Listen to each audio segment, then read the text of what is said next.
Good evening, afternoon, morning, whatever time you're watching this. This is my back to school presentation for financial literacy. My name is Mr. O'Grady, and I have your son or daughter in first period financial literacy. So we're just going to know a little bit about the class so you're familiar with it and give you some opportunity if you need to communicate with me and some other aspects you can maybe help your student if they have any issues or to be successful.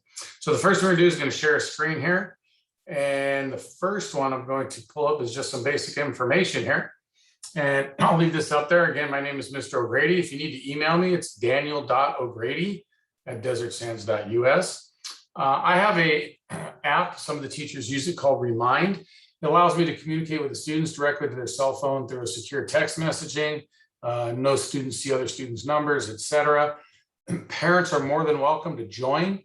If you do, or if you would like to, rather, you just text the number 81010, and then the actual body of the message, use the @ symbol, OG Math God, the number 5. They'll probably ask you if you're a student or parent, just put in parent. Sometimes it asks you to respond with your name, and you will get all the reminders. What do I send out on this is I send out the assignments for the students most of the time. Once in a while, I don't, if it doesn't require them to do anything out of the book. Sometimes right now we're working on spreadsheets. We're doing all that through Google Classroom. But I still will send out the reminders probably 98% of the time for the assignments. And so it's just a good way to kind of stay in touch. Again, I'll go over the Google Classroom in just a moment.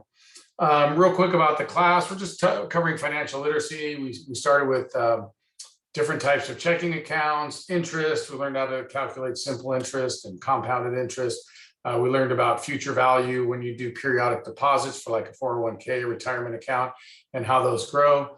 We'll be, looking at budgets and stock market and all different aspects. We've talked a little bit about taxes. We'll get into taxes quite a bit more in detail later.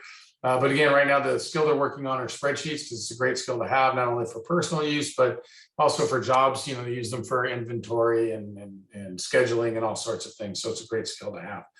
So the grade is based 40% on their classwork/homework, 60% on tests. Prior to the test, I give them a sample test, tell them what types of questions. All the questions are based off of the homework questions. We change the numbers around. I gave them a little practice test to do before this first one. The grades aren't up on that one. I'm still working through those tests, but they'll be up shortly. So that's kind of the basic information. From there, what I'm going to do is I'm going to talk to you about my website real quickly.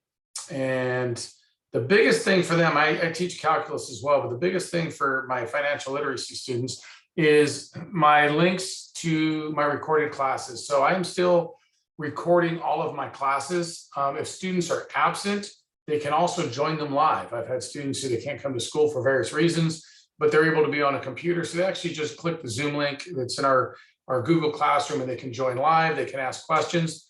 There is no camera. They will not see me or the students in the room, so that's not being broadcast, but they will hear my voice. And when I write on the whiteboard, they will see all of the notes that I'm writing down there, so they can participate. And again, if they're live, they can ask questions via, whether they use their voice or type them in the chat.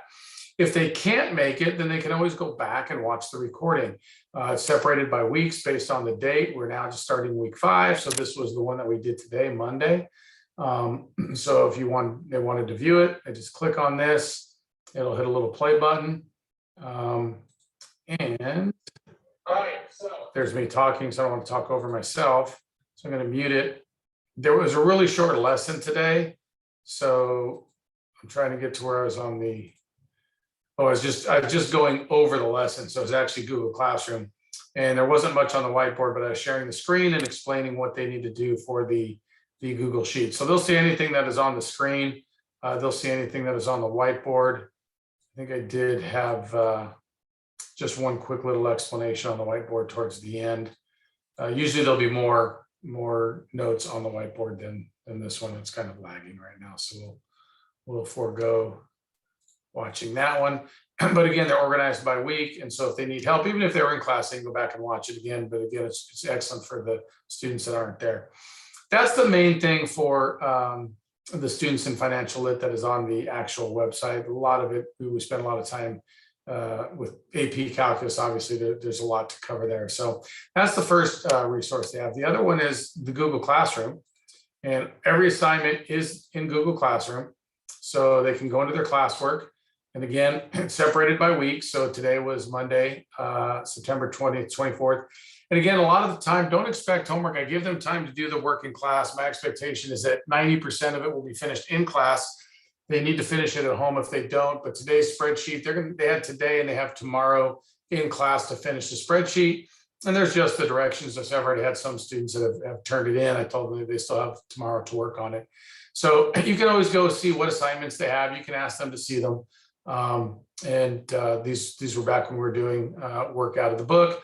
I always attach the scanned pages I have just in case they're somewhere and they don't have access to the book. When I send it out on Remind, I also include the scanned pages for the book. So Remind, they'll have that right on their phone. So if they're somewhere and they don't have their book, they should have that resource available to them.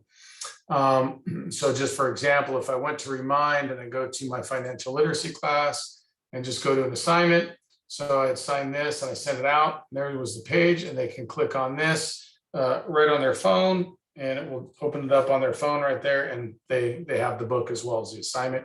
And if it's not the book, if it's some sort of other sheet that we're working on, I attach all the documents to both Remind and to the Google Classroom. So those are the resources there. And that about covers it. If you have any questions, please email me. Again, feel free to join the Remind so you get the reminders. You can have your student, log into their Google Classroom, and you can look what was due. And I asked them to do all their assignments in a notebook just for math, and they should have their notes and their work. I don't actually physically collect it. I walk around the room and check that they did it, and then we go over it. So I don't want to collect it and not get it back to them in time. So it's basically, if they've tried all the problems, they're getting full credit. They don't have to get the homework correct. They just have to do them all. And then we go over all the questions. I do every single answer in class. I go over every single question so they can make sure that they get the right answers, and that's going to enable them to help better study for the tests. So again, that's it. Thank you for tuning in. Email me if you have any questions, and have a great evening. All right, thank you.